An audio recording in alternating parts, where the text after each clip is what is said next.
Welcome back to Seamless Journeys. You're in part 3 of my hampi video. In part 1, we covered places on the Hemakuta hills. In part 2, we covered a few places on the Matanga hills and also the Gandamadana hills. Let's move ahead with part 3.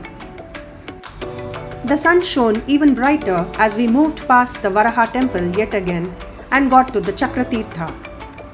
We relished and refreshed ourselves with some coconut water from a small shop lying at one corner of this river bank. Moving past the white-coloured Godandrama temple, we climbed down a few steps while admiring the entire colonnade of the Rama Bazar and the Yantrodharaka Hanuman temple lying at a height in white colour above the Rama Bazar. Bargaining with the boatman here to ferry us through the waters to get to the Kotilinga and later a drop at the King's Balance, we walked towards the water.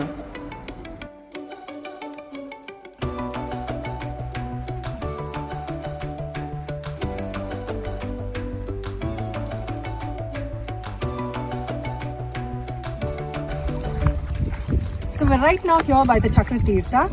What you see here is called the Teppa or the Coracle. We are going to take a ride on the Tungabhadra river right across to get to the Kotilinga and finally the Vijayavitla temple.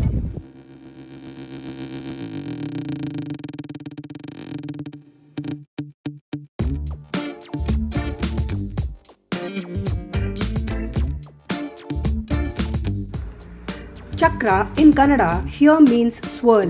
Tirtha is holy water. This portion of the water fills a deep valley between Rishimukha and the Matanga hills. The deep underground water flow directions and currents cause the water on the surface to swirl, while the water near the banks is used for temple purposes, making it holy.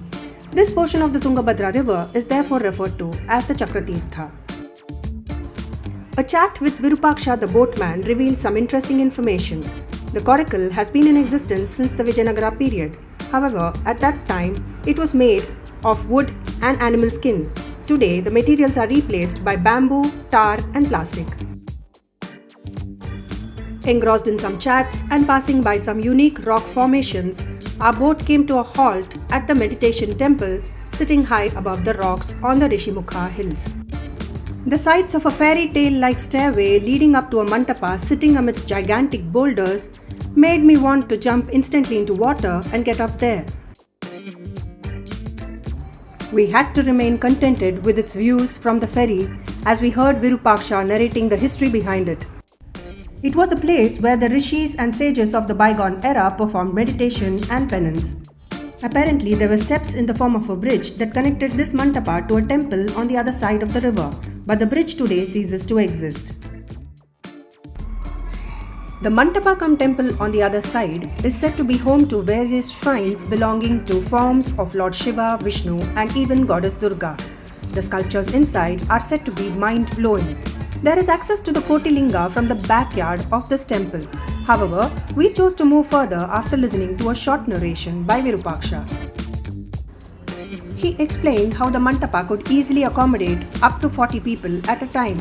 The rishis offered prayers in the temples inside, after which they cooked and served the devotees, following which they moved to the meditation temple on the other side to practice meditation.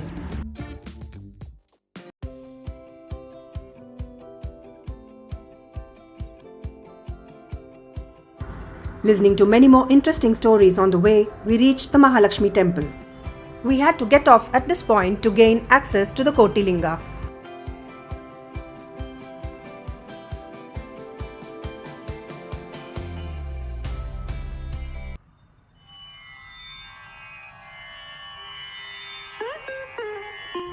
An enchanting, almost pink color statue of the goddess invited us in. Displaying one of those very few sculptures that stands almost intact after centuries, the temple we could see was currently in use on a regular basis. It was on this rock that we could sense the actual talent of the sculpture artists, whose magical fingers had worked the rocks to perfection. We had to get past a few rocks beside the Mahalakshmi temple, and it was quite an adventurous and hilarious effort. The sights of perfectly sculpted gods and goddesses on many huge boulders picked our attention. We finally reached a smooth surface and were stunned to be greeted by carpets of beautifully carved out lingas on the surface. Koti in Kannada means a crore. Etched on this side of the rocks are innumerable such Shivalingas which you can find if you explore the area further. The place therefore rightfully gets its name Kotilinga. The significance of this place is related to the first meeting between Lord Rama, his brother Lakshmana, and the monkey king Sugriva, his army, and Hanuman. On one side of a huge boulder found near the Kotilinga is a beautifully sculpted Lord Mahavishnu lying on the Adisesha, the serpent. Near his feet are his wives Sridevi and Bhudevi. This intricately carved piece of art is sure to blow your mind.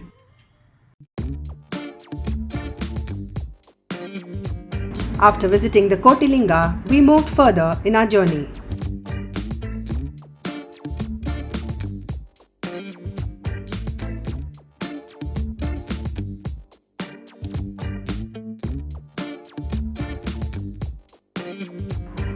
The ferry dropped us off at this point and we walked to the Purandaradasar Mantapa.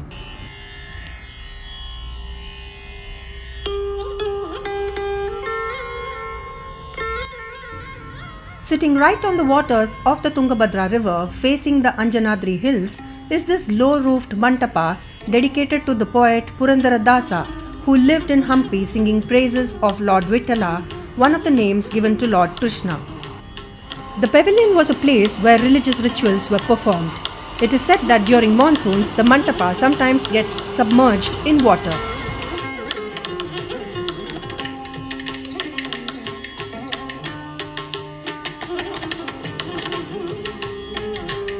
After dipping our feet in the cold waters here for a while, we walked towards our next point of interest, the King's Balance.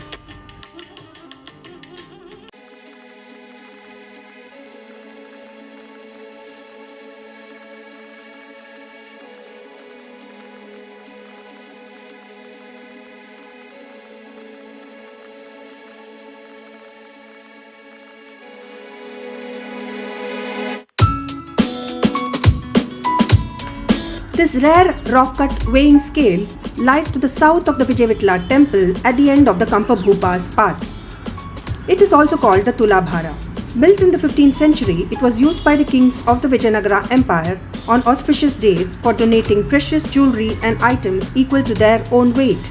It is said that the king would be fed with fatty food weeks before the ritual in order to gain weight and therefore increase the value so donated. Running parallel to the Tungabhadra river, the Kampabhupa's path displays many temples, pavilions and sculpted structures decorating either side of the entire pathway, which we missed as we took the ferry.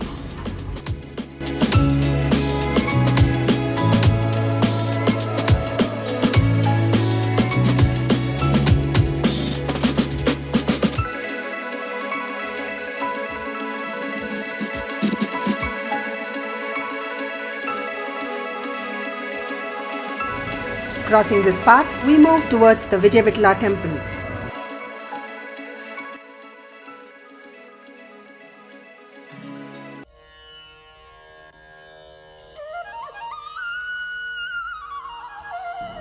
Our eyes wouldn't blink as we approached this architectural wonder from its southern side. A half-burnt tower or gopura instantly narrated the story of destruction that it had undergone. Built in the mid-16th century as a temple complex during the period of King Devaraya II, the main shrine here is dedicated to Lord Vittala, a name given to one of the forms of Lord Krishna. It is one of the most spectacular structures that was extravagantly sculpted, outbeating all the other constructions in Hampi. We reached the eastern tower or the gopuram, which is the main entrance to the temple complex. It was necessary to purchase entry tickets from a ticketing counter that lies opposite to this gopuram. To the left of this entrance lies the Vittala Bazaar, at the end of which lies a Shiva temple. We decided to give that a skip due to lack of time. It was 5:15 p.m. and the gates of the temple would close at 6 p.m.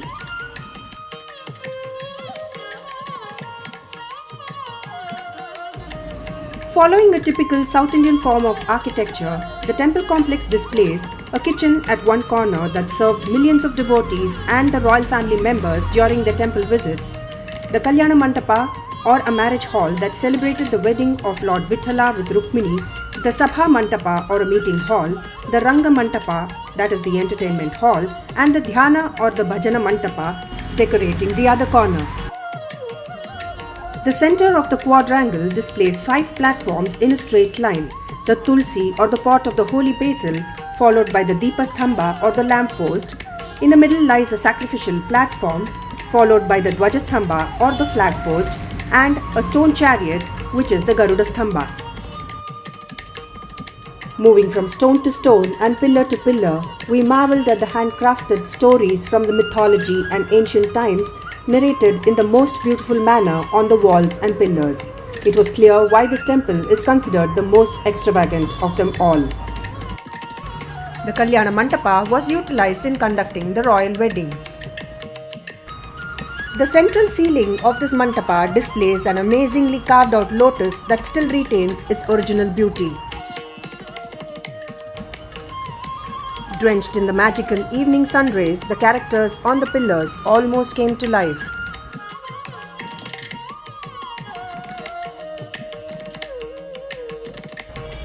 Next up was the Ranga Mandapa or the entertainment hall. Housing the world-famous musical pillars, this mandapa stands with a portion of it lying open to the sky, displaying a partially ruined rooftop. A miniature version of the entire temple sticking to one of its sides was admirable. It is a well-known fact that each of these stick-like sub-pillars generates music when strung upon. The entire mandapa, along with the Sabha Mandapa next to it, was under renovation. All we could do is admire its beauty from the ground level.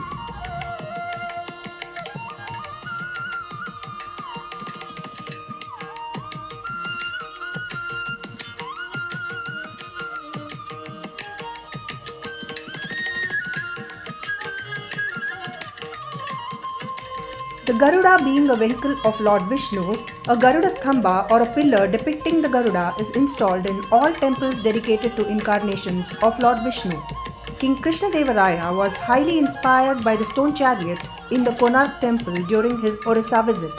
He therefore initiated building a Garuda Sthamba in the form of a stone chariot in the Vijayavitla temple.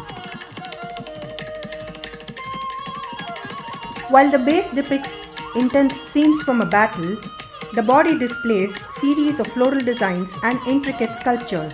The stone wheels, similar to that of the real ones, once upon a time even used to turn on its axis.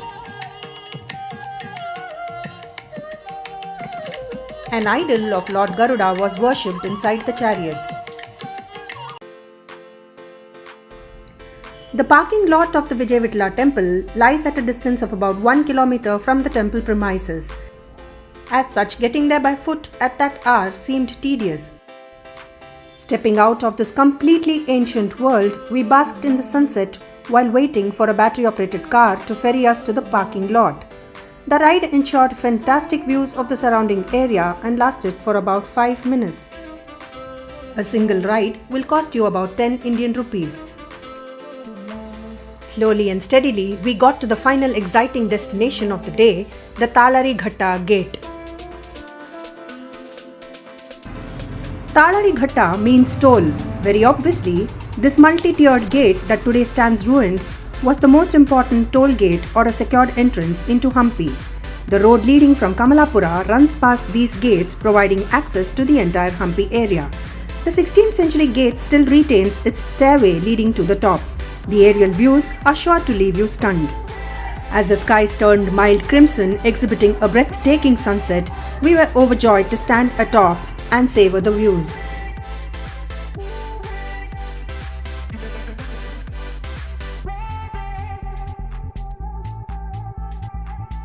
It felt on top of the world to stand on the upper tier of the gate and get a good view of the entire road from its arched windows.